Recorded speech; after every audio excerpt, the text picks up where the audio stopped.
This is TJ Jones, the host of the State of the Saints podcast, and the State of the Saints podcast is brought to you by Manscaped.com. Over 2 million men worldwide choose Manscaped for all their below-the-waist needs. For those that loved the Lawnmower 3.0, well, I got news for you.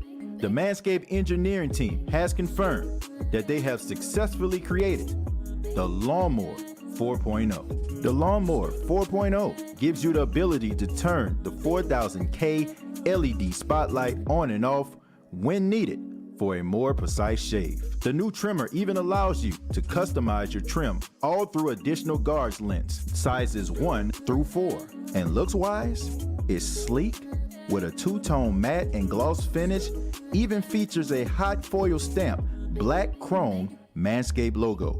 Show your more off loud and proud. Go to manscaped.com, use the promo code State of Saints, and you will save 20% off of the Lawnmower 4.0 as well as other Manscaped items. That's manscaped.com.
Hey, what's going on, Who Dat Nation? It is yours truly, TJ Jones, the host of the State of the Saints podcast. Thank you so much for checking out the State of the Saints podcast, where we talk New Orleans Saints. And thank you for spending your Memorial Day weekend with yours truly here on the State of the Saints podcast. But Who Dat Nation, this is a special show. We know that it is a Memorial Day weekend. Tomorrow is Memorial Day. It's a day that we honor the troops and we honor those that, paid the ultimate sacrifice. And for those that, that don't know, I do have a brother who served in the United States Army. He did 3 tours of Iraq and Afghanistan, a true American hero in my book. And he's going to be joining me as the guest host here on the State of the Saints podcast. I'm talking about my big bro, Sam Jones. What's going on, Sam? How you doing, man? Hey, how you doing today, man? Hey, man, thank you so much for being a part of the show, man. Thank you so much for your service and everything that you've done, man. And just let everybody know a little something about you, man, in the time that you spent in the military. I joined the military when I was younger. Got a chance to do 3 tours in Iraq. It wasn't a learning experience. I'm grateful. It taught me some life lessons, and it's things, that I learned from the military I still use to this day. Yeah, man, no doubt about it, man. Thank you once again for your service, and you already know I love you, big bro. Thank you so much for being a part of the State of the Saints podcast. You ready to talk some Saints football, man? Yes, sir. All right, man. Now we talk off the air a lot about this Saints football thing. Now the Who Dat Nation, they ready, man. You got to bring it. Okay, man. I'm gonna do my best. All right, man. Sounds good to me, man. But on this edition, we're going to be talking about Zach Baun. Zach Baun, the linebacker for the New Orleans Saints. Of course, we know he was drafted last year in last year's draft, the 2020 draft. He was one of those players out of those draft picks that really didn't see much of the field.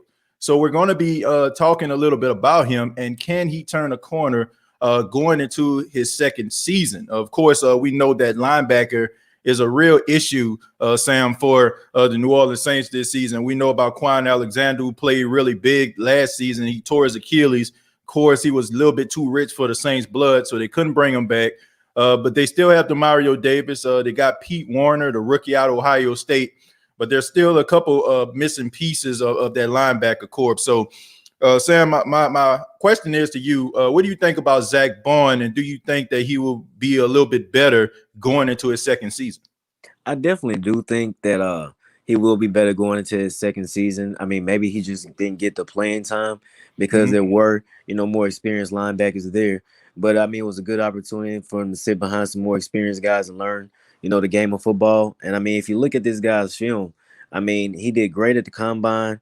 I mean, he seems like a super strong, super tough guy. He seems like a good competitor. And I think that, the Saints could really use somebody like that. I think it'll translate good out there on the football field if he's given the opportunity. Yeah, man. I mean, look, he played on special teams, but when you're a third-round pick and according to Pro Football Focus, you're ranked pretty high.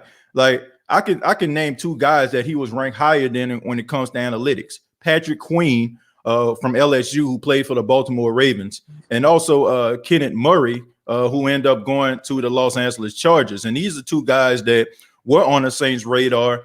A lot of Saints fans, of course, they got the LSU tied. Of course, they wanted Patrick Queen.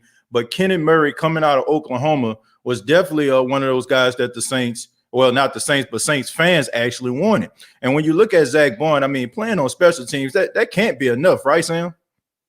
I mean, I think it can. I mean, look at people like Taysom Hill. I mean, look at the impact that he makes in multiple positions on the team. So, I mean, right. every chance you get to get out there on the field and, tackle somebody is a good chance to learn. You get what I'm saying? So, right. I think that, if he's given an opportunity, I think he'll do pretty good.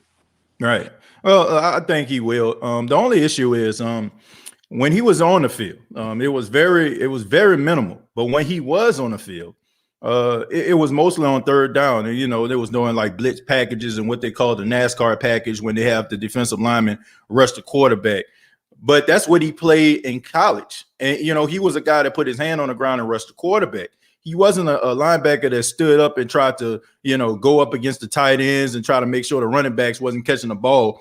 I mean, so it seems like the Saints were trying to change the way this guy plays football. And I feel like that was a mistake. And I think also it was really unfair to Zack Baun, because a lot of Saints fans probably expected him to play right away because, you get drafted like that. You're a linebacker. They expect for you to have a certain skill set. And his skill set, the way that he played at Wisconsin, just did not equate to what the Saints actually wanted him to do as a starter. So I'm willing to give this guy an opportunity to see what he can do in year two and see if he can actually hit the field. He's an extremely smart player. He's been a leader on that defense at Wisconsin. I think some special teams experience, him being on the field, can kind of help him as far as the game slowing down for him. And it should be interesting because they definitely need him, man. You got guys like Pete Warner who come in. Pretty sure he's going to play well. You got Demario Davis, always in that all-pro category, but definitely going to need some help from Zach Baun coming into his second season, man. I mean, he's a veteran now, so there's no more excuses. We're going to bring in EJ Jones, my other big brother. What's going on, EJ? What's up? Back for the first time again. Sorry for all the technical difficulties. Nah, man, it's all good. It's all good, man. I appreciate you being here. Got both of my brothers here, man. This is special to me, man. Anytime I have my two big brothers here talking football, I mean Saints football. And look, look, I know the State of Saints podcast, but let's talk a little bit, man, about us growing up and being Saints fans. I mean, of course, I always mention grandmama. I always mention grandmama, who's a big time Saints fan. I can just remember us sitting on the den floor, listening to Saints games when they were blacked out and having an opportunity to watch some of those Saints games, man. What do y'all like? Take us back, man. Take some of the Who Dat Nation back to those days, man, on Montague Street in the Ninth Ward when we were sitting on grandma's floor watching New Orleans Saints. I'll start with you, Sam. A lot of disappointing days. In the beginning, it was some rough years to get through. A lot of, it just seemed like we never had the right pieces at one time to be able to actually be able to have a good team. And it was always just like so close. And, we always got that one good player because the team was always so bad. So we always got a great draft pick, but it didn't do much of a difference. Not for a long time. But thank you, God, for Drew Brees and the way he turned that place around. That's about all I can say. Yeah, what do you think about, man, those memories, man? Chilling on Montague Street, coming from church, because we always used to catch the second half, man. Granddaddy being a preacher, we always in church every Sunday, man. I mean, walk us through that, man. What was those Sundays like for you?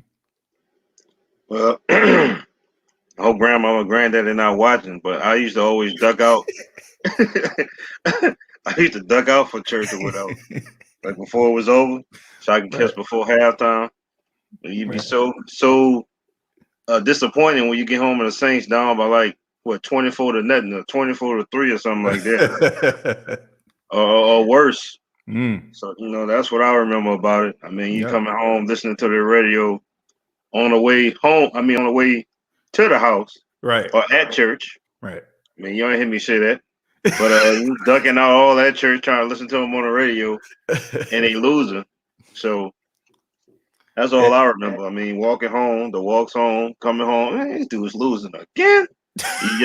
You'll be happy when they have a 3:00 game because you get a chance to see the game, but that ain't no better. You used to wind up blowing that game too a lot of the time. Yeah, man. I mean, but you think about your childhood and then you fast forward to adulthood and you had an opportunity to watch the Saints be successful, man, to watch them win more games than you probably, could count when you was a kid. You know what I'm saying? Like, so to watch Drew Brees, and I haven't got your opinion on this. I'm glad you're here. So I'm going to go ahead and ask you all about this, man. Sam, you alluded to Drew Brees. You said thank God for Drew Brees, but as a Saints fan, man, what did Drew Brees mean to you? It meant a change for the city. I think for Drew Brees, it was a second chance to, revive his career. A lot of people had given up on him, and it was kind of the same way with New Orleans. After Katrina, a lot of people gave up on the city. They were uncertain about it. And I think that's what kind of motivated Drew because, a lot of people gave up on him. It's like a lot of people gave up on New Orleans. And, he brought hope to the city. Yeah. And I think that was the main catalyst that catapulted the Saints to where they are now. Because, before that point, they were not the same football team. They were good. They had always had some good pieces, but never the right coaching and the right. I don't know. It never meshed well until Sean got there and Drew got there, and it kind of just turned everything around. Yeah, no doubt, man. I appreciate everything that Drew Brees done for the city of New Orleans. What did Drew Brees mean to you? Winning. That's something the Saints never had. Their whole reputation was losing. Right. He was famous for putting Swagman and Wayne Dixie bags over our head just to watch a game because we was too embarrassed because we didn't want nobody else to see us at the game or watching the game. And this was just us at home. Yeah. So that's how bad it was before them. We didn't have much of a history. Right. And our best player was Archie Manning and Morton Anderson. That's a kicker and a quarterback who got sacked a record amount of times. So before that, we didn't really have nothing to hang our hat on. So he brought a winning. I would say Sean Payton probably was the best thing that ever happened to the Saints over Drew Brees, honestly, because without Sean Payton, you probably wouldn't have a Drew Brees in New Orleans. Exactly. If the Dolphins didn't pass on him, if Nick Saban them didn't pass on him, he might be in the Hall of Fame for the Dolphins or something like that. We might be like the Bengals, still looking for a quarterback or something like that. So you never know. So I think Sean Payton probably is one of the greatest acquisitions the Saints ever had, in my opinion. Oh man, look at E being messy. Okay, now you about to get a poll going. Like who is the most important member for the Saints franchise? Was it Drew Brees or was it Sean Payton? That's the question of the night. Thank you, EJ. What's the question of the night is who was the most important asset? Was it Drew Brees or was it Sean Payton? Make sure you send your comment down below. First off, I want to thank Cass for donating $5. Thank you so much, man. He's also a supporter of the State of the Saints podcast. Thank you so much for being a monthly supporter, Cass. We're about to answer some of these questions, guys. Y'all ready to answer some of these questions from the Who Dat Nation? Yes, sir. Yeah. Yes, sir. Let's go. Okay, we're going to start with Primetime. Primetime said, what up, TJ? I think being a Saints fan is an emotional roller coaster. How do you feel about these last 4 years? Me personally, look, it ends with disappointment, but at least they winning. You know what I'm saying? Like it's not like we're the Bengals or the Jets or something like that. They're actually winning football games. Now, some people can make the argument the more they win, the more hurtful those playoff losses are versus if they were actually losing or on the bubble and they just win a game to get to the playoffs and then you lose and be like, oh, well, you know what I'm saying? They fought to get in the playoffs. It really, I guess you can pick it any way you want to. But as for me, I'm just glad that they actually have a winning culture. I think that they could actually get over that hump. And the reason why I say that is because you look at teams like the Falcons, right, who gave up a 25-point lead in the Super Bowl, and they really been on a downward spiral ever since. But the Saints, after that Minneapolis Miracle, they made the playoffs. After that controversial no call, they made the playoffs. After the disappointment against Minnesota, they still made the playoffs. Lost to the Bucks, but they continuously, go out there and they play with everything that they have. So, yes, it is disappointing because you expect for them to get over the hump, but it could be a lot worse. E, what do you think about that, man? 4 years, a lot of games won in a regular season, very little postseason success. What do you think about that?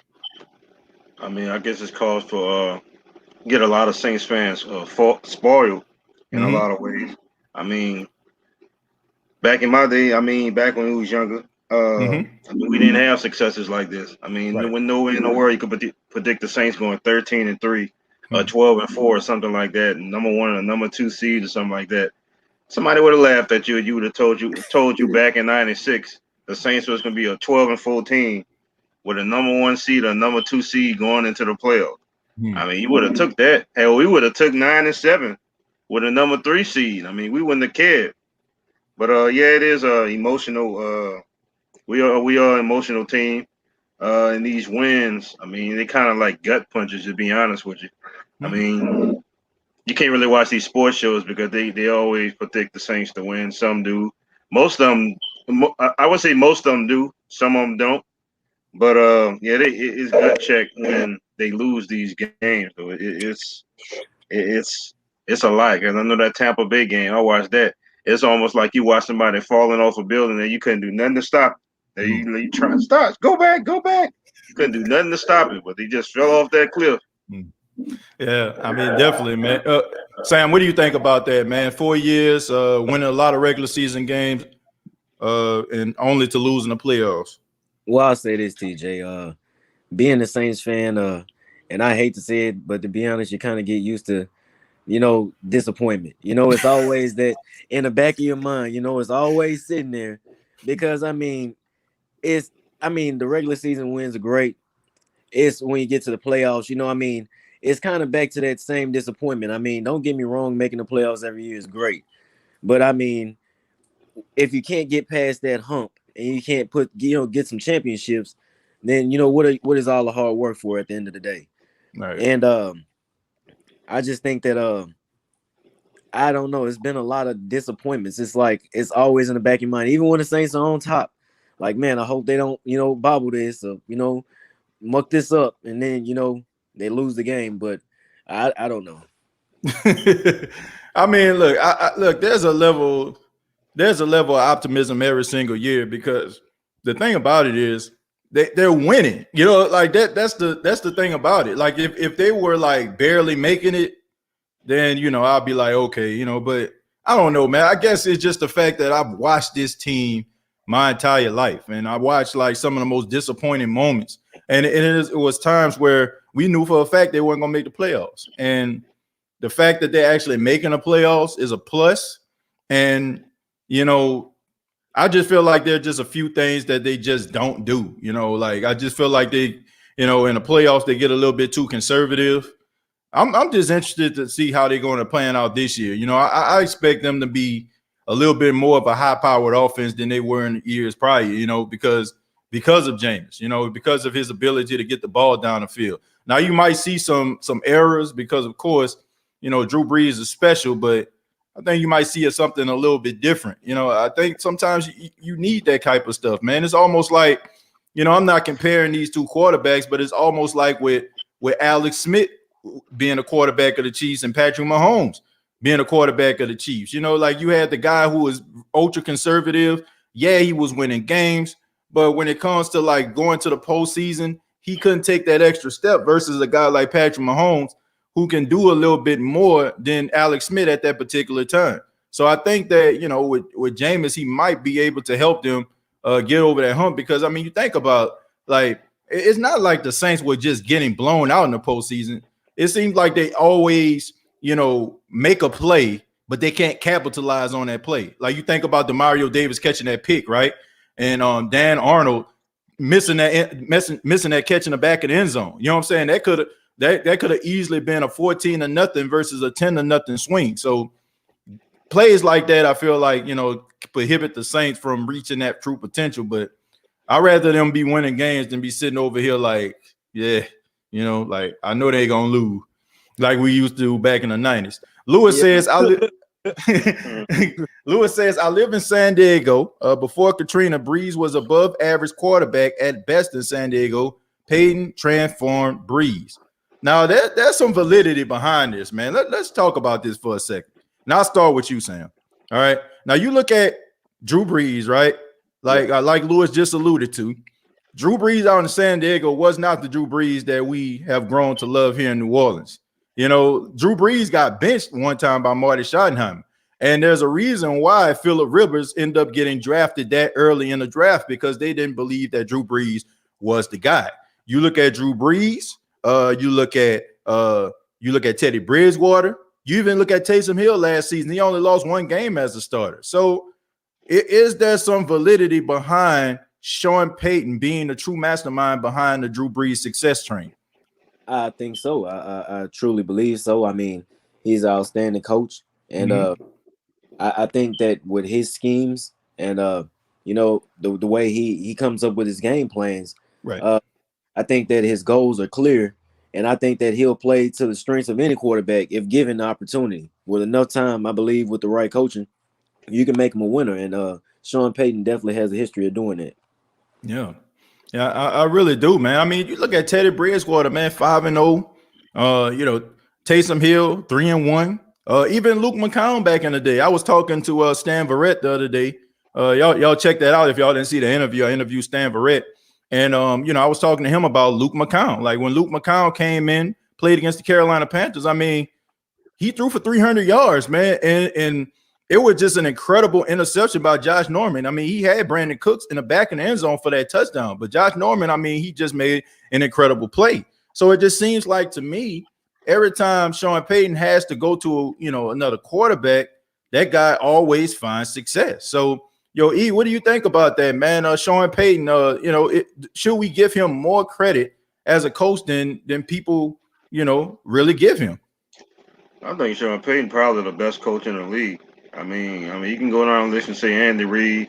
You can go say, some other people, Belichick. Right. I think you're the best player. I think you're the best coach in the league. I mean, you see what he done with the roster. You see what he done without Drew Brees. And you brought on Marty Schottenheimer. He like the king of the conservatives. So Drew Brees was never going to have big numbers in San Diego. Right. I mean, around that offense or whatever. I mean, he had a Damian Tomlinson and all of that. But he wasn't going to have no monster numbers in San Diego. That's why Marty Schottenheimer really couldn't never get to the Super Bowl. I mean, with Cleveland, with the Chiefs. I mean, you put him with somebody like a Sean Payton, now you're putting up Madden numbers. I mean, so I think Sean Payton, he don't get enough credit for how good Drew Brees is. Maybe when he retire, he'll start to get that credit, not only from I guess the regional people down here in New Orleans, but I mean nationwide, the whole NFL. I think. Well,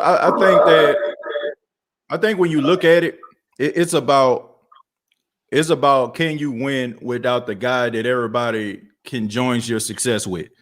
For example, like Tom Brady, right? Tom Brady, Bill Belichick. Tom Brady proved that he can win without Bill Belichick, right? They just won a Super Bowl out there in Tampa. So I think that what Sean Payton is going to have to do, even though, I mean, it's totally unfair when you think about it, but what he has to do, he has to win and generate success without Drew. And if he does that, I feel like people are going to give him more credit as a head coach than they give him right now, because when you hear people talk about it, it's like Drew Brees and Sean Payton, right? You know, like they kind of put them together. And I think that because of Drew Brees, people don't look at Sean Payton as being a really good coach or give him the credit as being as good as he is. That's just my honest opinion.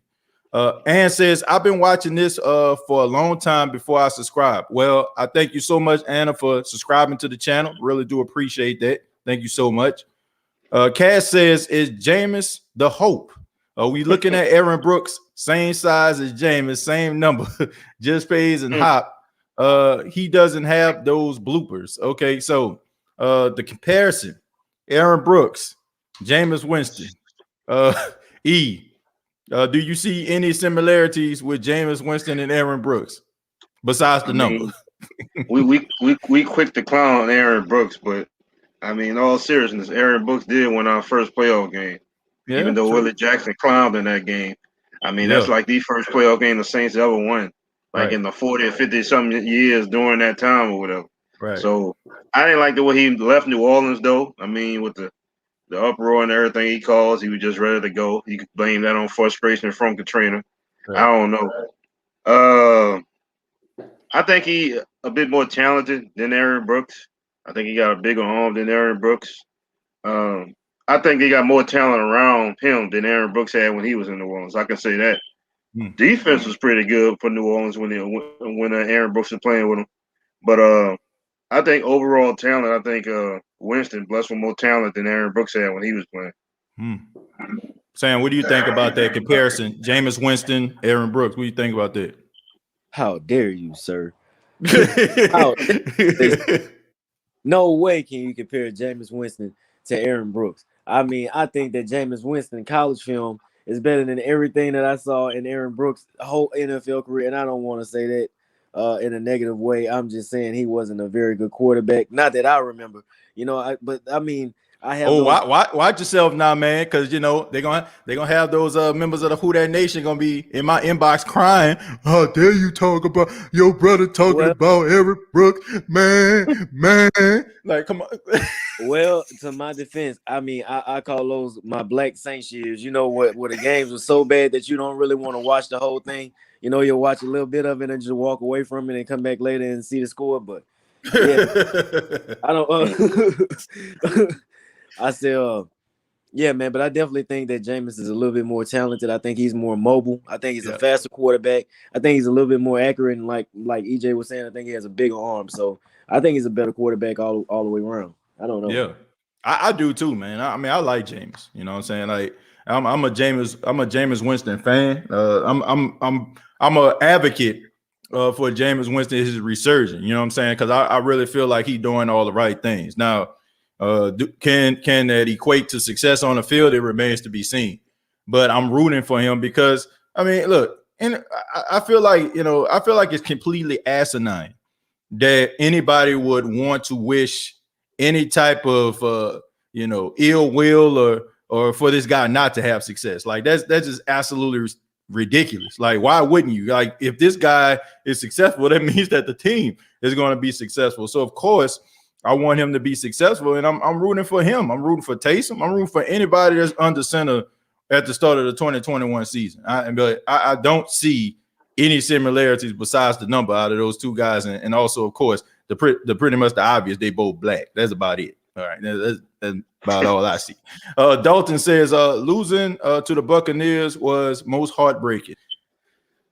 Yeah, I mean, look, all playoff losses are heartbreaking, especially when you know the Saints are equipped to actually beat that team. And I think a lot of members of the Who Dat Nation guys are upset about that whole playoff thing because we actually seen the Saints beat the Buccaneers in week 1, blow them out in week 9, only to lose to them like in the Superdome. So I look, I don't know if that was the most heartbreaking. Like, okay, over the last 4 years, let's do this, guys. I'll start with you, E.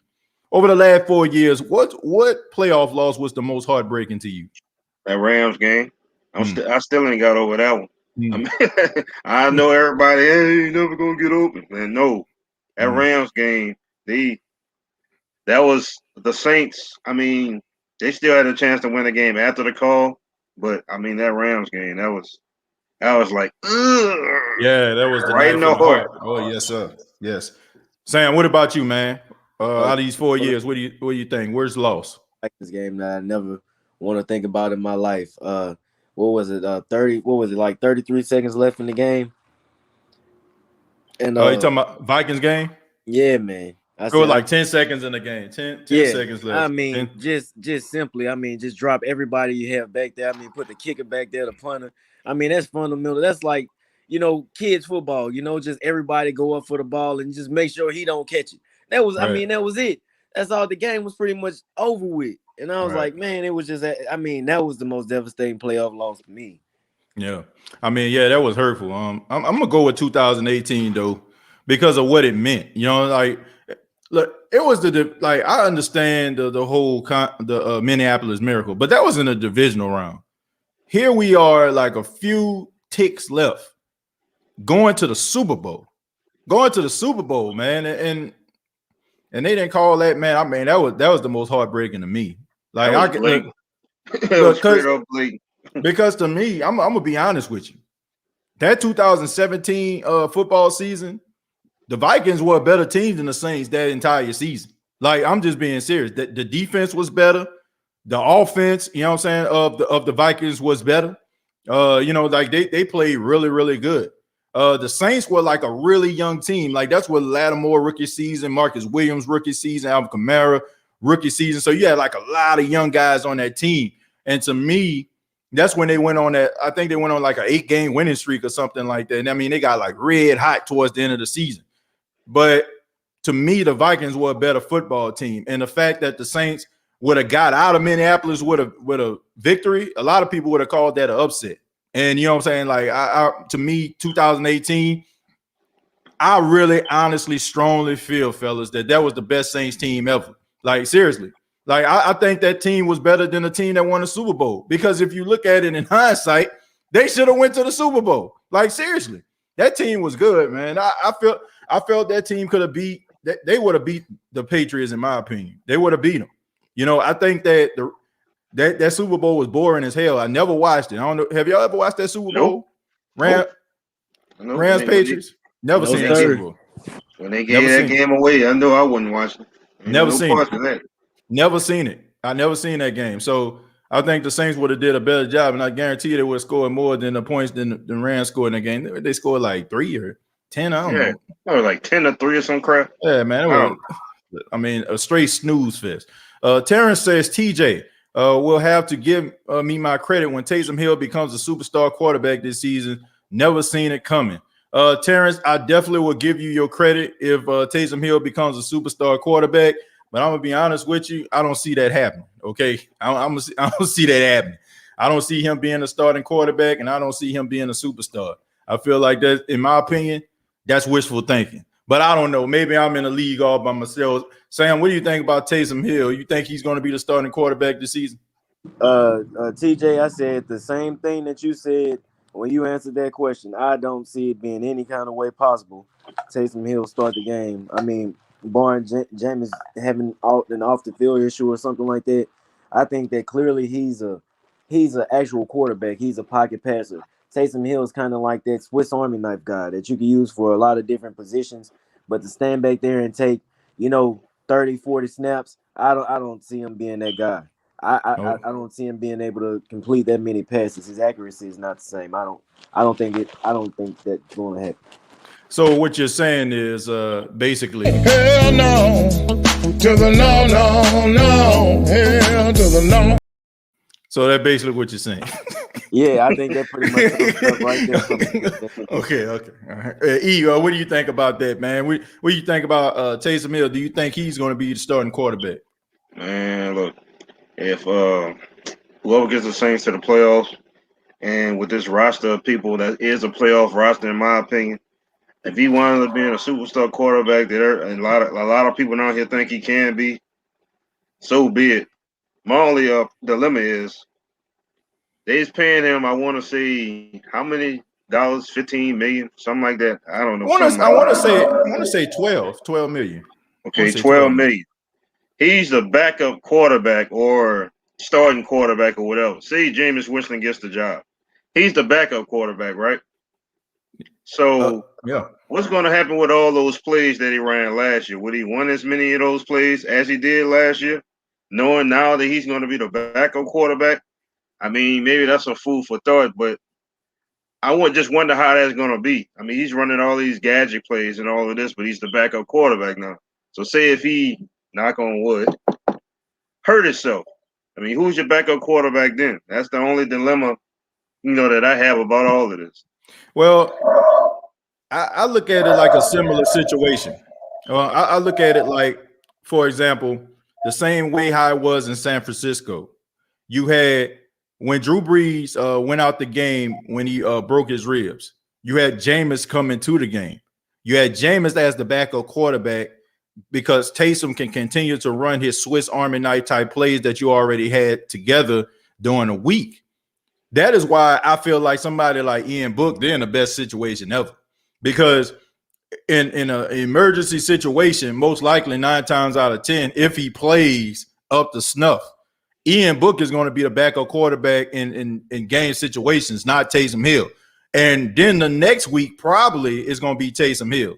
So I think like if something was to happen to Jameis, Ian is going to finish up the game. That way Taysom can finish up his Swiss Army knife role.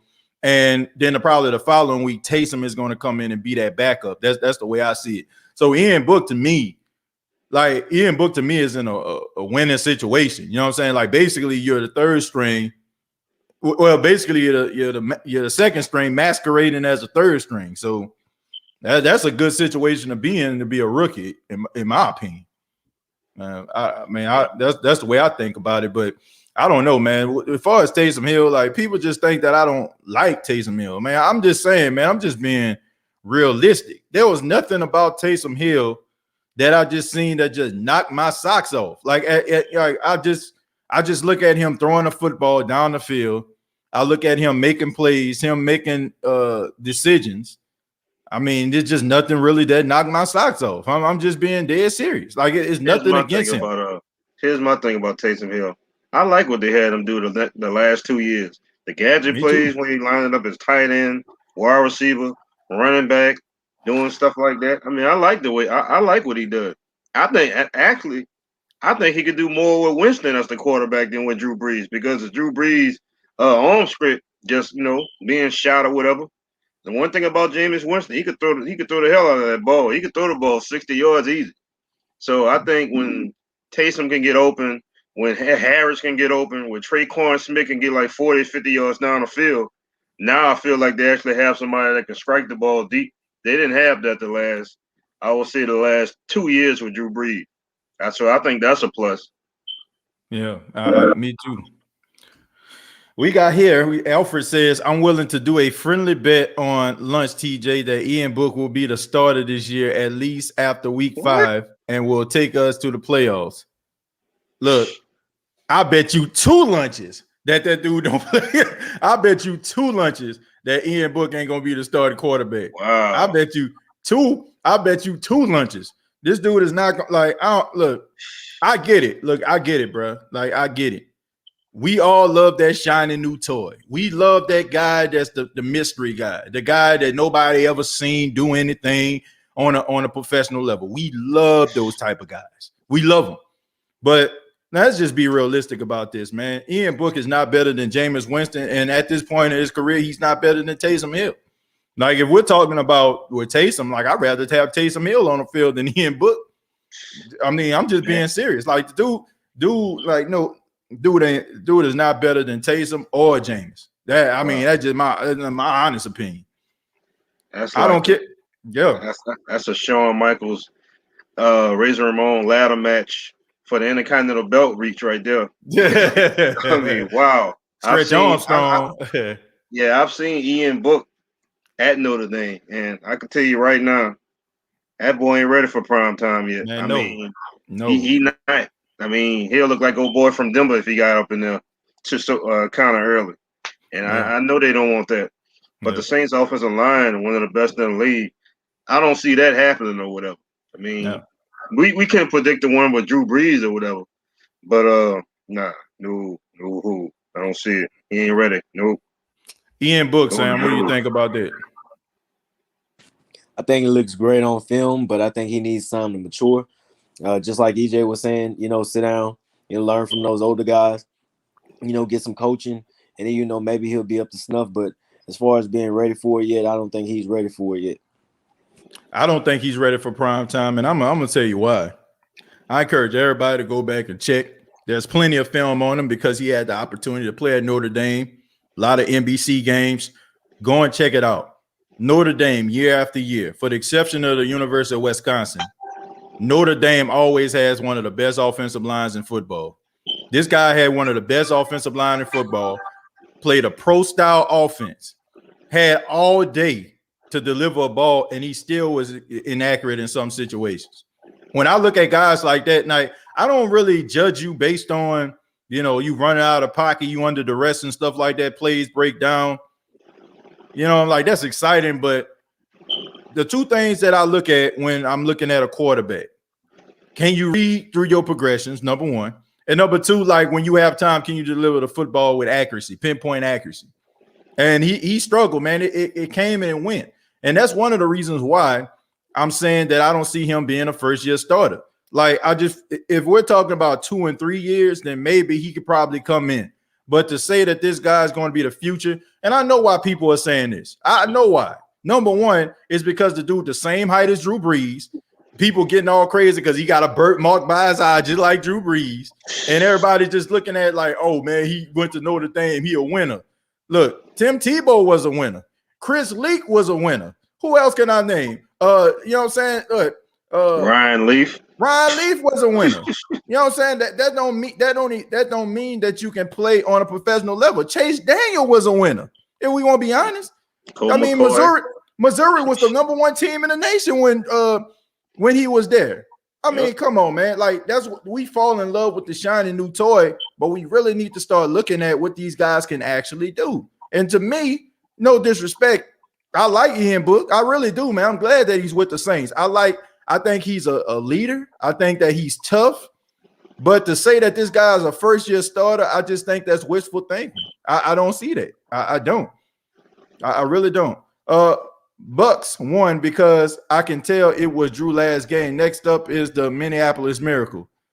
Yeah, I mean, I can see why people would think that that Bucks game was a little bit hurtful because it was Drew Brees' last game. I'm gonna stroll down a little bit, fellas. Let's see. Let's go with Mocha. Mocha says your OG, giving a shout out to Jerry Poor. Mocha says you good, bro. They're having a little conversation down there in the chat. What's going on, Mocha? Dwight says they need Taysom Hill to be the multitasker. I agree, man. I say this all the time on the show, fellas, that Taysom Hill hit in his position. I mean, he's in the best spot in the world. How many backup quarterbacks can truly say that I don't have to be the starting quarterback and I still get opportunity to play? I mean, seriously, you can't beat this with a stick. For you to say, okay, I wasn't I was a backup quarterback, but I still had an opportunity to play the game of football. Sam, what do you think about that, man? Do you think he's in a really good position, or do you think that, he should be trying to go after that starting quarterback position?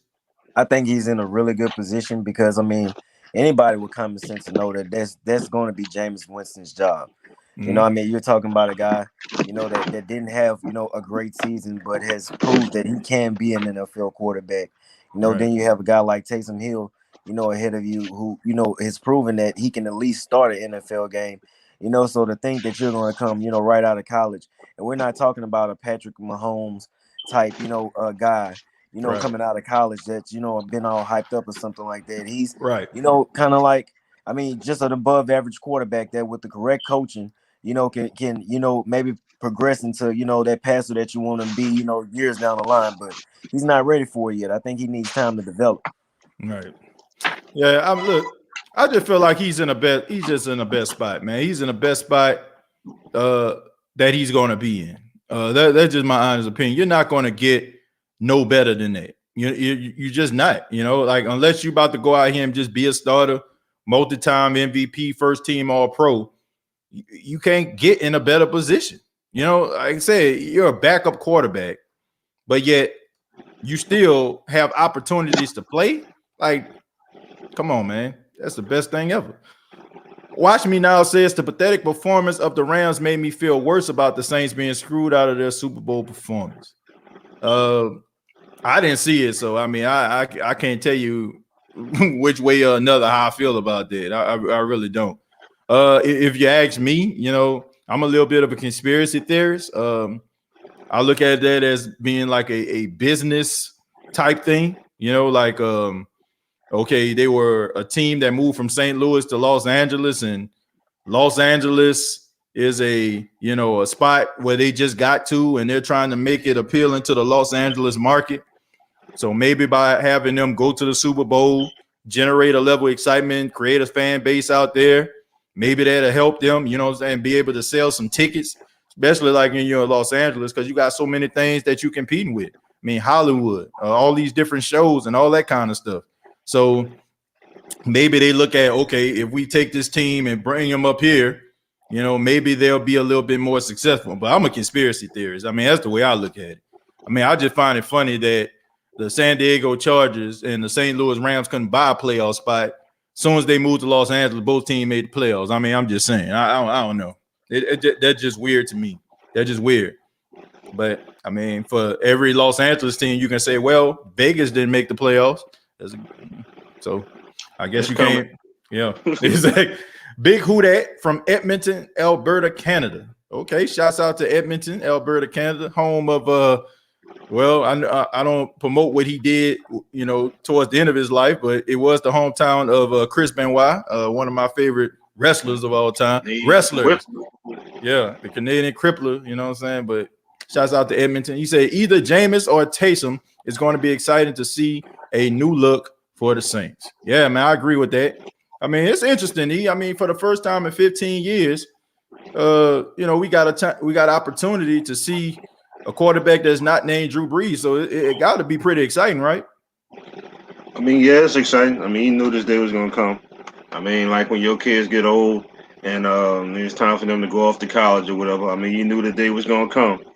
But aside from Drew Brees, they don't have too much else that's new on the offense, though. Your most important position other than quarterback is your offensive line. And that line, I want to say all five of those guys are back. And you got Kamara that's coming back. You have hopefully a healthy, fingers crossed, or hopefully a healthy Michael Thomas. No. You don't have Cook. But, you got Adam Troutman that's coming in, I guess, with a lot of potential and everything. So, with that, I would say you have maybe like 80-85% of your offense coming back side of Drew Brees. So you just have to get along with all of that. But, everybody knew this day was coming anyway. So we just thought it was coming after 2018, 2017, 18, after the Saints won or lost a Super Bowl. But, like I said, we knew it was coming. Yeah. Sam, what do you think about that, man, the quarterback competition this season?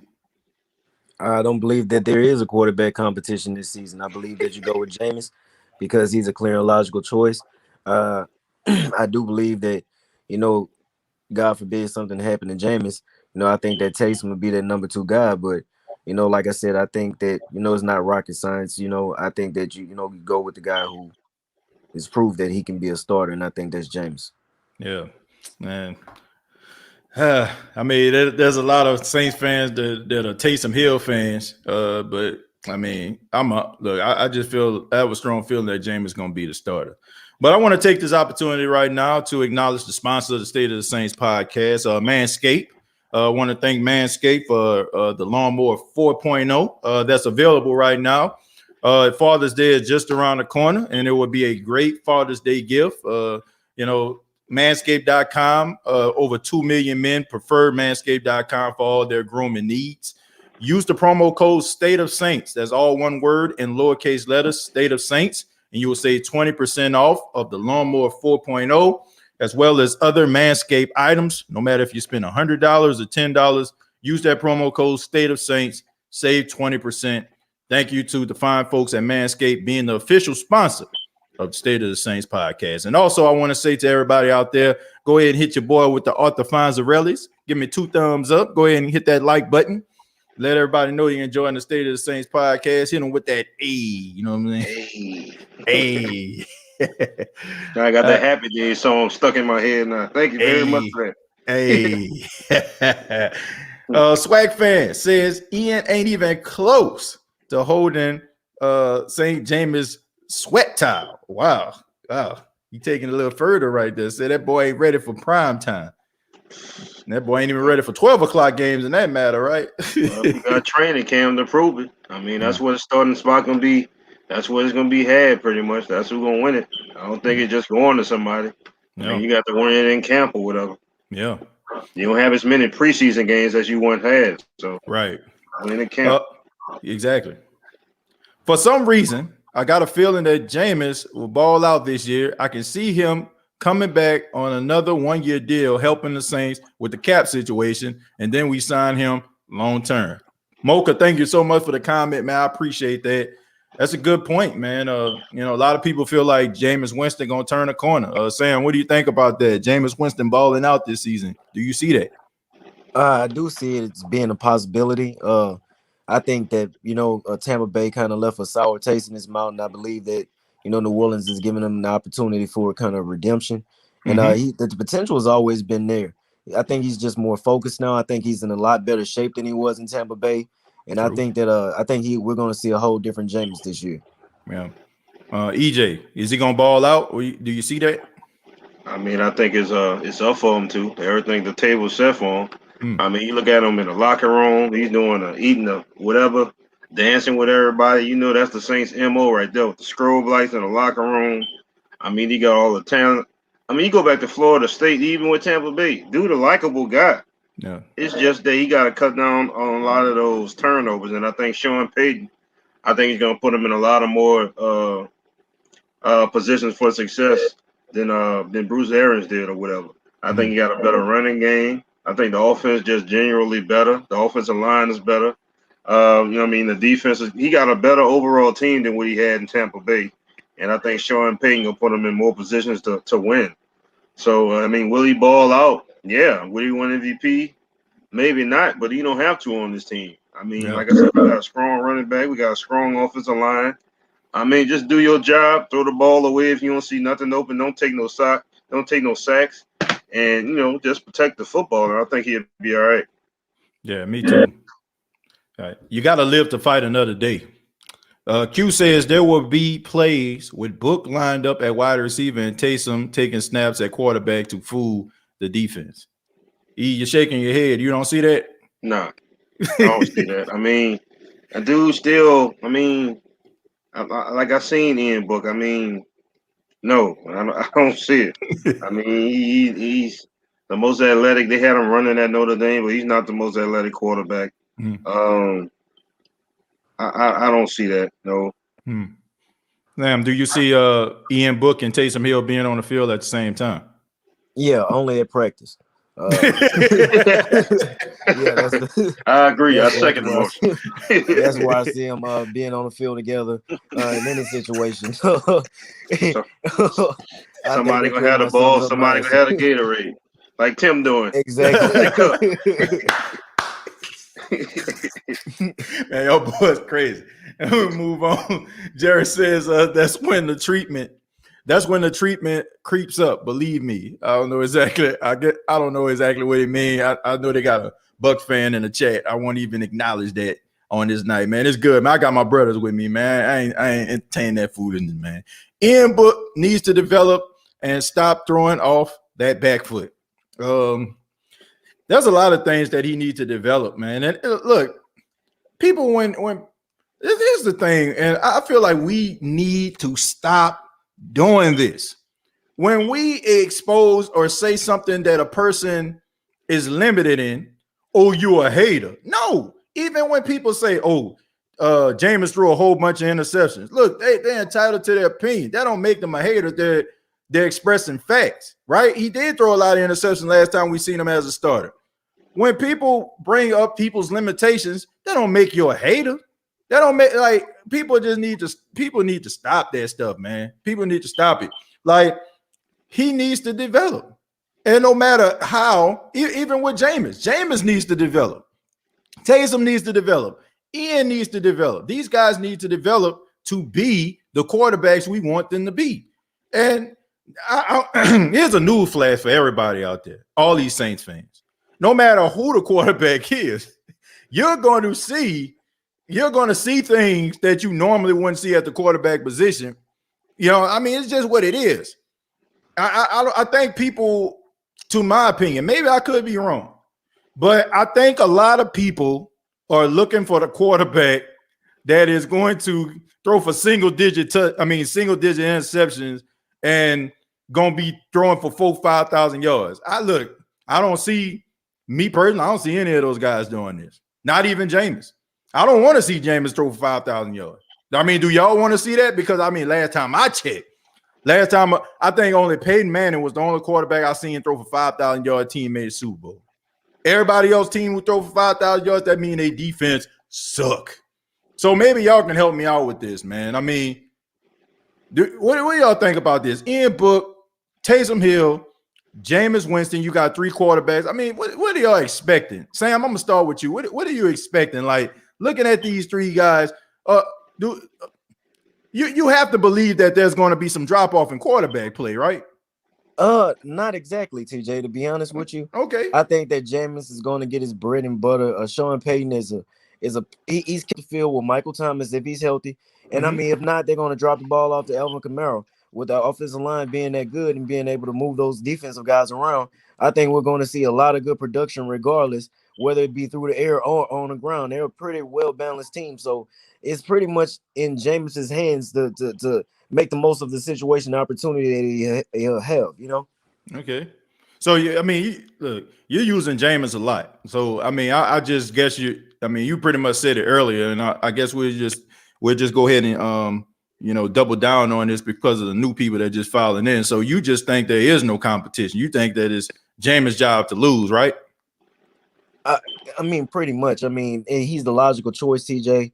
I mean, if you look at what Taysom can do and you look at what Jameis can do or what he did do, like I don't think that there's even a comparison. You know, I think that he's a clear choice, and I think it's his job to lose. You know? Okay. I'll go ahead and give it to you, man. Looking at these 3 quarterbacks, I mean, do you think they're going to be a drop off, or how do you see this season going, man? These 3 quarterbacks. I mean, I see Jameis Winston coming out on top. Like I said, they're going to play itself out during training camp, and I think it is his job to lose. But, I mean, whoever becomes quarterback, I'm a Saints fan. I mean, whether it's Ian Book, if it's Winston or if it's Taysom Hill, I mean, I'm a Saints fan. I'm going to roll with whoever they got back there. But to piggyback off what Sam said, like I said, they got a strong offensive line and a strong running game. Use it. And every time they ever use their running game to the tune of being top 10 in rushing or something like that, that's always been success for the Saints. The year they went to the Super Bowl, I want to say it was 3rd in the league in rushing or something like that when they won the Super Bowl. And I think every season since then, they've been around 10 or in the top 10 or something like that. So that's one thing that, I would really lean on this year.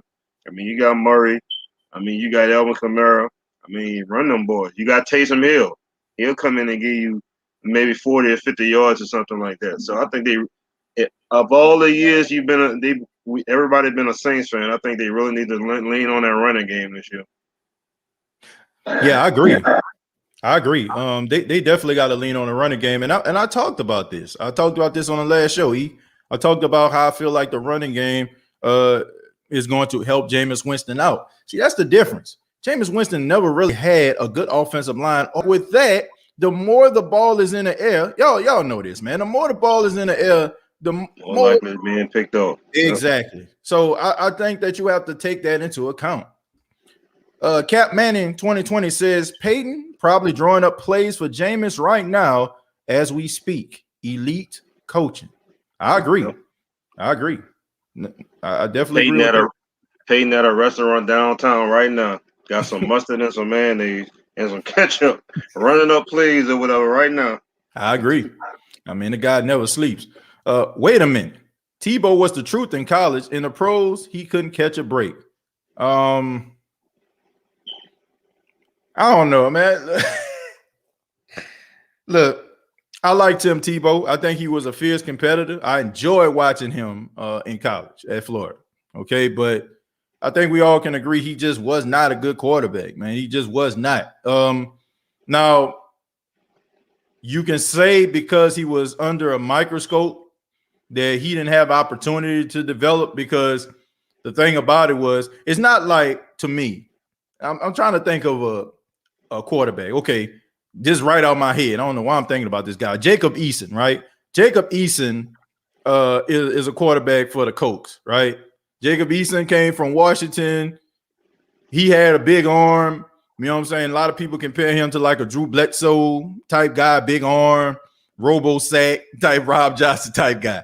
But now, no, I'm just saying though, but nobody really cares about if Jacob Eason pans out or not, right? I mean, he has like a lot of skills. A lot of people are like, well, if he does this, if he does that, he'll develop as a quarterback. So nobody's really paying that much attention. So if Jacob Eason comes out, if it doesn't pan out with Carson Wentz and he comes out and he balls out for Indianapolis, nobody's going to really put him under a microscope. I feel like when it comes to Tim Tebow, he was just already bound to fail, because everybody was so focused on this guy.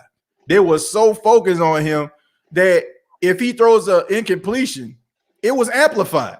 If he throws a completion, it's amplified. You know what I'm saying? If he makes a mistake, it's amplified. And I don't think when you're that type of guy, when you're that polarizing, you can't fail. Like, you can't come into the league failing. That, to me, he had almost like LeBron James, Zion Williamson type hype coming into the league. And if you're not coming out there and performing at a high level, the media is ready to eviscerate you. But at the same time, you still had supporters out there that just wanted to see this guy succeed just because he's a really nice guy.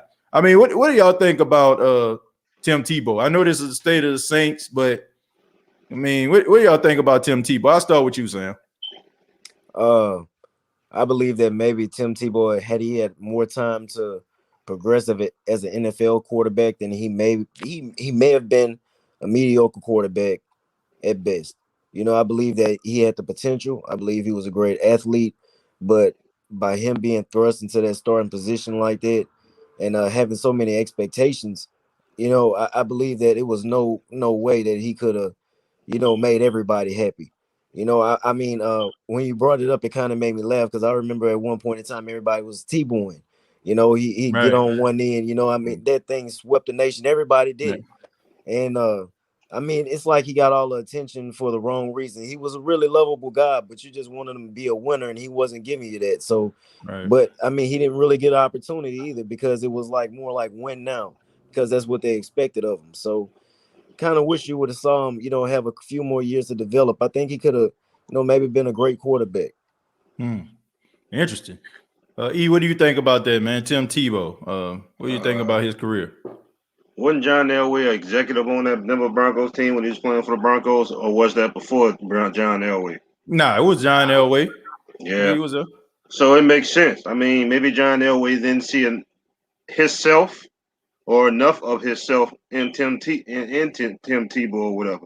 I mean, maybe that was the case. I mean, I know there's maybe, a small thing with Tim Tebow, but he did win a playoff game. A lot of people don't talk about that either. I mean, he did win a playoff game, but maybe they didn't feel like they could develop him in time or whatever. Or, I mean, you know how the NFL is. I mean, look what they did to Sam Darnold with the Jets. Yeah, you want to try to develop this dude or whatever, but I mean, when you got liver cheese and luncheon meat in a refrigerator instead of escargot and steak and ribeyes and stuff like that, you know what I mean? Talent on your offense or whatever. I mean, how you gonna develop somebody when you ain't got nobody to throw to? Frank Gore was your quarterback. I mean, was your running back. So I mean, I ought to tell you something right now. But as far as Tebow, I just think in a lot of ways they didn't have a lot of patience with him. I think he's somebody that good for the locker room. I mean, if you ever seen Tebow at Florida, if you ever seen him with Denver, the dude, he an emotional dude, but he emotional and he a rah-rah type dude in a good way. And that's what you need in the locker room sometimes. You know, I look at the Denver Broncos like this. First off, I just feel like he was Josh McDaniels' pick, right? He was the guy Josh McDaniels selected. Josh McDaniels who was the head coach of the Denver Broncos at the time, wanted to make a splash. So he ended up getting Tim Tebow. And I can understand why everybody liked Tim Tebow. He's a leader. He's a nice guy. I mean, he makes you want to root for him, right? But I look at Josh McDaniel leaving, okay, and John Fox, if I'm not mistaken, being a head coach. They wanted Tim Tebow to fail. Like, they knew this guy wasn't ready. So everybody was clamoring for Tebow, all the fans and everything like that. They were clamoring for Tebow, and they wanted him to come out there and play. So John Elway was like, okay, they want Tim Tebow. Let's give him Tebow. And watch when he fails, then we're going to be like, okay, we told you so. Then he ended up like winning games. You know, like, I mean, look, you can talk about Matt Prater. I mean, look, Matt Prater was the MVP of that team. If you ask me, all them field goals he made in late game heroics. But at the same time, they were winning football games. And we all know that when teams win football games, the quarterback gets all of the credit. No matter how good he played, no matter how bad he played, they're gonna find a way to get a quarterback that credit. They wanted this guy to fail. Instead of them realizing, okay, man, this guy isn't ready. I know the fans are clamoring for Tim Tebow. I know they want him to be on the field, but he's not ready. And, you know, like, we're not going to put him on the field.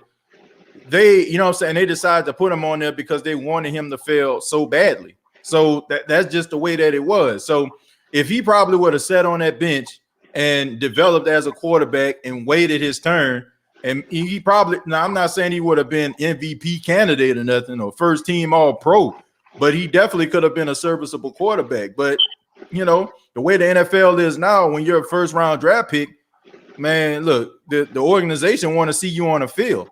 I had Rashard Matthews on the show a couple months ago, and he was talking about that. He was talking about his trip in Miami when he went to Miami, and this was during the time when you had Devontae Parker and Jarvis Landry there.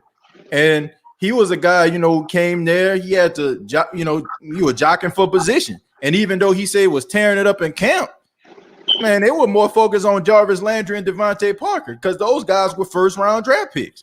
And that's just the way that it goes. When you are a top draft pick, teams look at you like, okay, man, you are the guy. And they're going to put you on the field whether you're ready or not. This isn't 95 where if you're a backup quarterback, you're sitting on the bench for 2 to 3 years. They want you to be out there right now. Yeah, and that's an investment. Yeah. I mean, they invest in you as a first-round draft pick. They expect for you to get out there and get that production that warrants you being a first-round draft pick. So I understand it. And these players don't get a fair shake when they come to different coaching regimes either.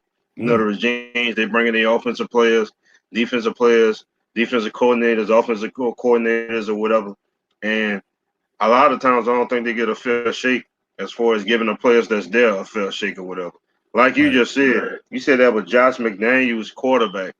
But when John Fox got there, obviously, you know, that wasn't his guy or whatever. So immediately he's going to look and see who fits his offense best. So that's kind of a double-edged sword when you come to the NFL too.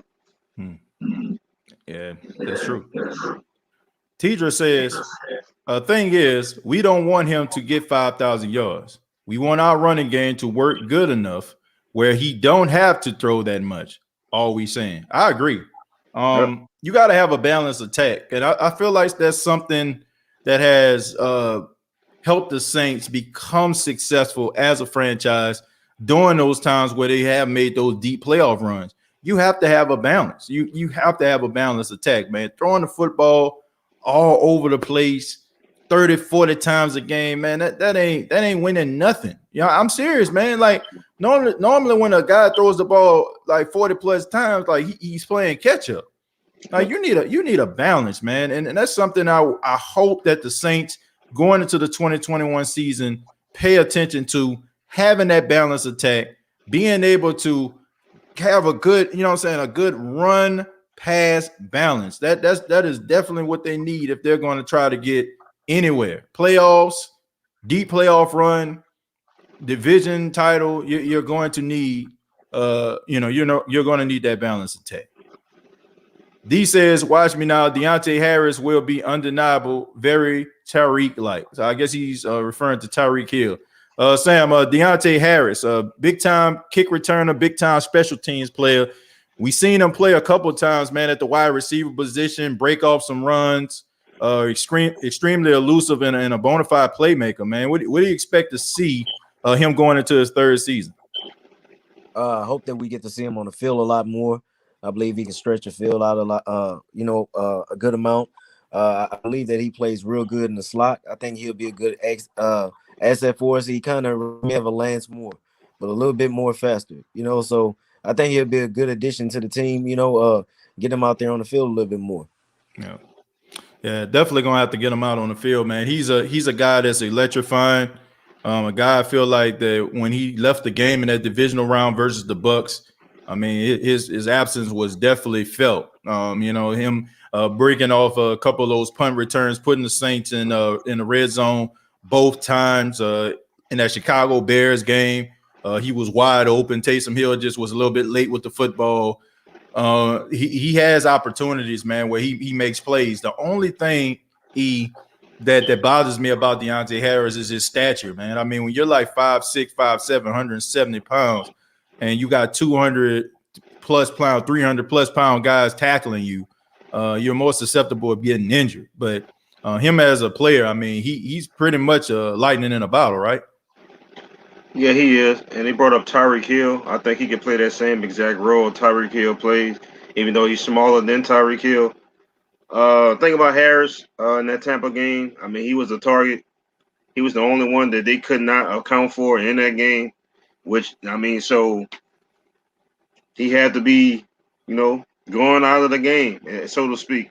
So I really do believe that that Tyreek Hill role, I think he can play that role, especially with Jameis Winston as being a quarterback, somebody that can actually get the ball downfield to him, because he's a genius at beating one-on-one coverage. I mean, I've seen him beat double coverage or whatever, just run everybody.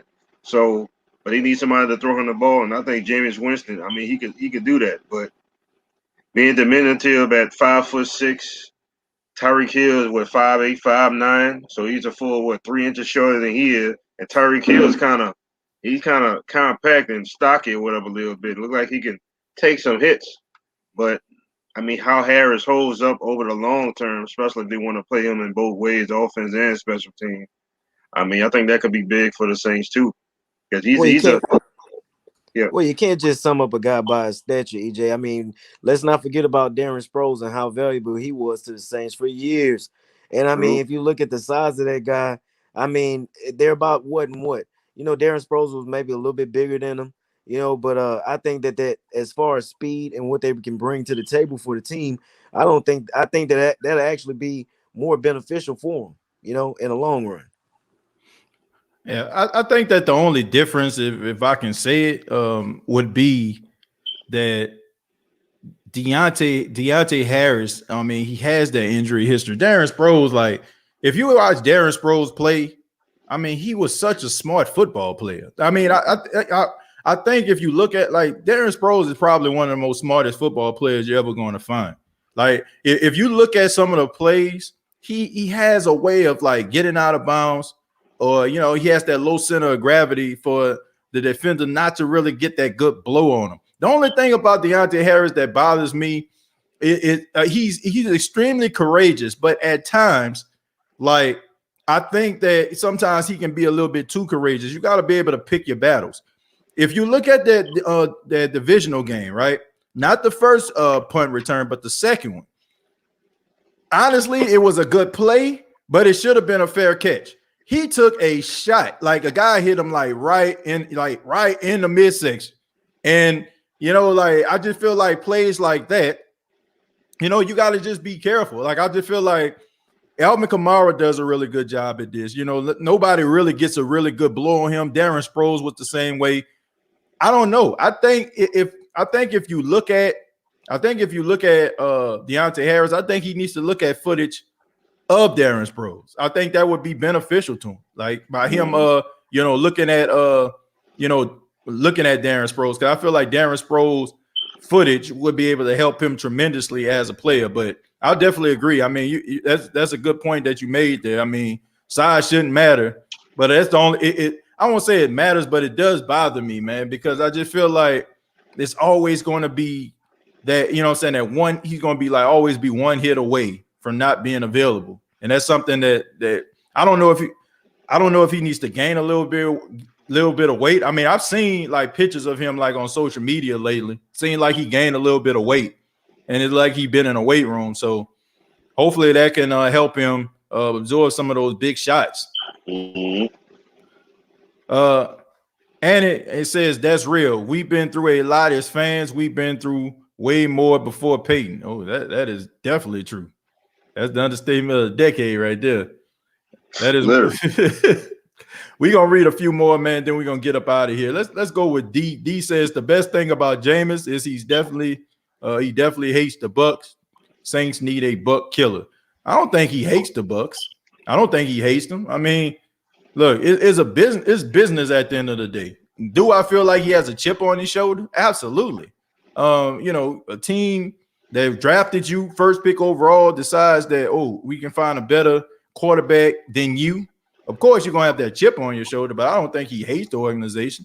Because I love Jameis, but if he's a realist, if he's like if he's being real with himself, he has nobody to blame but himself for this situation he's in.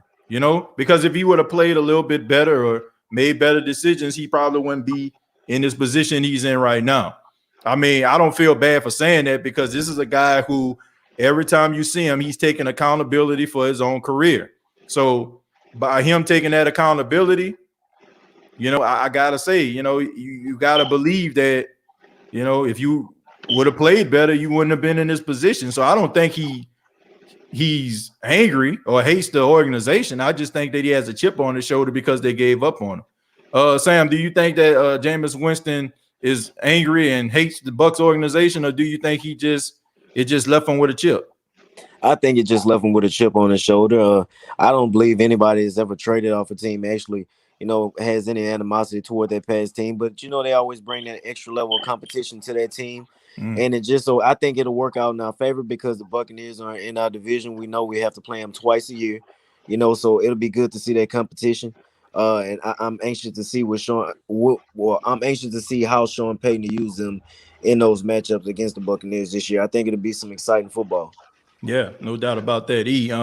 Chip on his shoulder or hatred for the Bucs organization? I mean, I hope he got a chip on his shoulder, like a championship. That's what I hope he carrying on his shoulder in that right arm or whatever. I mean, I don't give 2 cents about the Buccaneers winning the Super Bowl or being in the division, and I'm sure he don't. I mean, I hate to say it, I hate to be like this, but I mean, they still getting American currency with the Saints and the Tampa Bay Buccaneers, right? The money's still green.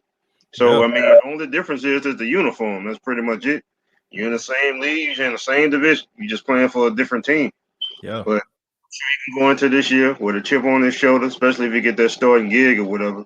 And I think it show a lot of people something. He just, like I said, the last thing that people seen of Jameis Winston was 20 or 30 interceptions and 30 touchdowns. That's all everybody. Not the 5,000 yards that he drew for, not the over 60% completion rate that he threw for. 30 touchdowns, 30 interceptions. That's what everybody remember from Jameis Winston. So I think he has a Texas-sized chip on the shoulder. Yeah. Randall says, good show, TJ. Do you think Payton will give Murray more touches for Boom and Zoom 2.0? Boom and Zoom. Look, I like the amount of touches that Latavius Murray had between 12 to 15. I can't remember who was on the show. I want to say it was Mike Detillier. Shouts out to Mike Detillier, great guy, man. But he talked a little bit about the business aspect. I think sometimes we forget this. This is a business, man. Look, if you got a Lamborghini outside, right, and you got yourself a Honda Accord, right? What you gonna like? Honestly, what you gonna be paying most attention to? You gonna be paying attention more to that Lamborghini that you got. Why? Because it has more value. Like both guys are really good. Latavius Murray is really good to me. Alvin Kamara is really good. But what's the difference, E? What's the difference, Sam? The money, right? You know what I'm saying? Like they invested more money in Alvin Kamara than they did in Latavius Murray. And in that case, once again, like Rashard Matthews say, when you have a first-round draft pick, when you're investing into these guys, you want to get bang for your buck. So, of course, they're going to find ways to use Alvin Kamara way more than Latavius Murray. It's just what it is, man. It's a cash system here. They want Alvin Kamara to succeed because they invested $50 million in him. So he's always going to have more touches than Latavius Murray. He's always going to be more involved in the offense than Latavius Murray is. Latavius Murray, like I always say, he is always the bridesmaid and never the bride. He's a really good, talented running back, but nobody really seems to give this guy credit or give this guy an opportunity. He's been good when he was with the Raiders. He was good when he was with the Vikings, and he's good when he's with the Saints. Any Saints fan can tell you, okay, as far as the charisma and all that kind of stuff, of course you miss Mark Ingram. But as far as Latavius Murray running the football, he don't make you miss Mark Ingram as a runner. He doesn't. Not to me. I mean, Sam, what do you think about that, man? Latavius Murray, and what do you think about him not getting those opportunities? Do you see an uptick in his carries? I think that there will be just to take the workload off of Jameis a little bit this year. And if you really think about it, some of the best Saints football or some of the best seasons the Saints have had is when they've had that 1-2 punch at the running back. So I believe if they can get some cohesion back there in the backfield, and find a way to split those touches, you have two totally different kind of backs. Murray being more of a power back, Kamara being more of a scat back, one of those more elusive rabbit type guys with a little bit of power on the back end too. I believe that they can do really well together. Okay. I mean, I think, look, regardless, you're going to need to run the football. New quarterback, learning a new system. You got to have yourself a decent defense, and you definitely got to have an ability to run the football. E, do you see an uptick? Latavius Murray, more carries? Do you see about the same as he had last year? What do you see for the future of Latavius Murray?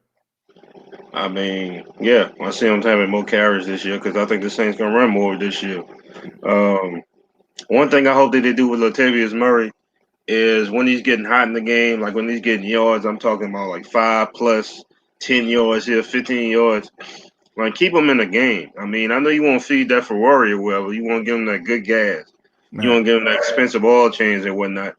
But feed this man when he hot. I mean, you don't take out Michael Jordan and Michael Jordan on fire. If he got 45 points, you going to take him out of the game when he hot? Dude, to hit like 8 buckets in a row, you ain't going to take him out. No. So, I mean, if he gets hot, like if he's running the ball effectively, getting these yards, I mean, keep him in the game. But I do think he's going to have more. I see the dude having like maybe over 150, almost 200 carries next year, to be honest with you. 200 might be kind of high, but I can see him at least getting over 150. Well, I look at it more like this example, E, right?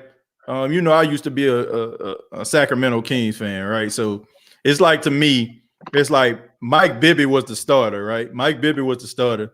And coming off the bench, you had Bobby Jackson, okay? Mike Bibby leaves the game. Bobby Jackson comes in. Bobby Jackson scored 10, 12 straight points. So you're going to take Bobby Jackson out of the game, and you're going to replace him with Mike Bibby? Probably not. You're not going to do that, okay? I mean, that's just the way that it goes, man. You know, but hopefully, man, you see both guys because they're both extremely talented players.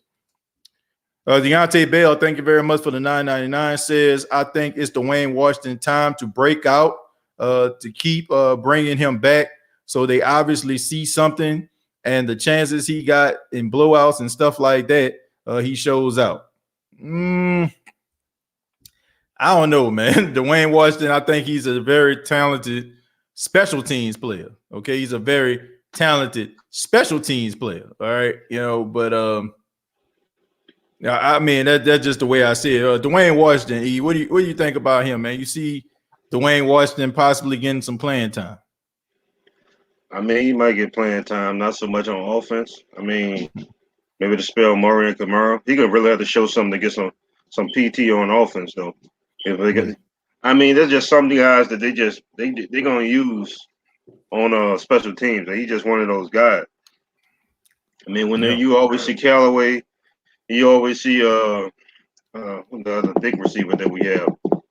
You always see the big receiver. Juwan Johnson. Have. Yeah, Juwan Johnson. I don't know if we still got Ty Montgomery either. Do we still have? Yeah, we still got him. They re-signed him. Yeah. So I think you see Ty Montgomery before you see Dwayne Johnson, though. I think he's probably going to be more on special teams. You'll see Ty Montgomery before you see him. Okay. Ty Montgomery actually ran. Didn't he run for almost 100 yards one game that we played? Yeah, 109 yards. Denver or something like that. 109 yards. 109 yards. So Ty Montgomery, I mean, this is a guy. He's a multiple guy. Came out of Stanford. He was a wide receiver. Got switched to running back. So you got the more wide receiver skills. Yeah. I think he's kind of versatile. I think he should probably use him as running back or as like a wide receiver. Yeah. Because coming out of college, I mean, this dude was a beast, but it seemed like he just gained weight to be a running back. But I think you'll see more Ty Montgomery than Dwayne Washington this year. Yeah. Sam, what do you think about Dwayne Washington getting some playing time? I believe that he'll still be, beneficial to us on special teams, but I don't see him getting much playing time other than that. Okay. Oh yeah, and you said instead of Dwayne Washington, you said Dwayne Johnson. Dwayne Johnson is the most electrifying man in sports entertainment, and Dwayne Washington most electrifying man on special teams. we don't want him on special teams on running back. And leave that boy I'm bad. Nah, it's all good, man. And finally, we have Watch Me Now says, yes, Ty came in the running back room when all of them had COVID, and he did good. Yeah, he did. He rushed for 109 yards, like EJ alluded to. Had a really good, solid game. Definitely needed him, and he definitely answered the bell.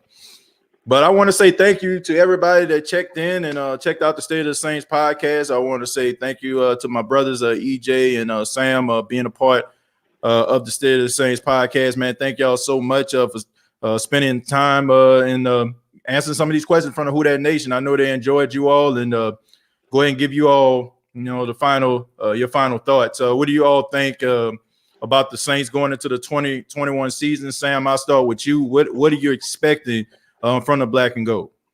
I'm expecting maybe a team that's not as high powered as we're used to seeing, but I expect to see a well balanced team, a team in the process of rebuilding. But I still expect to see a winning team. I think that we're going to be shocked by what the Saints can do this year. Yeah. Final thoughts, man. Saints going to the 2021 season. What do you think about them, man?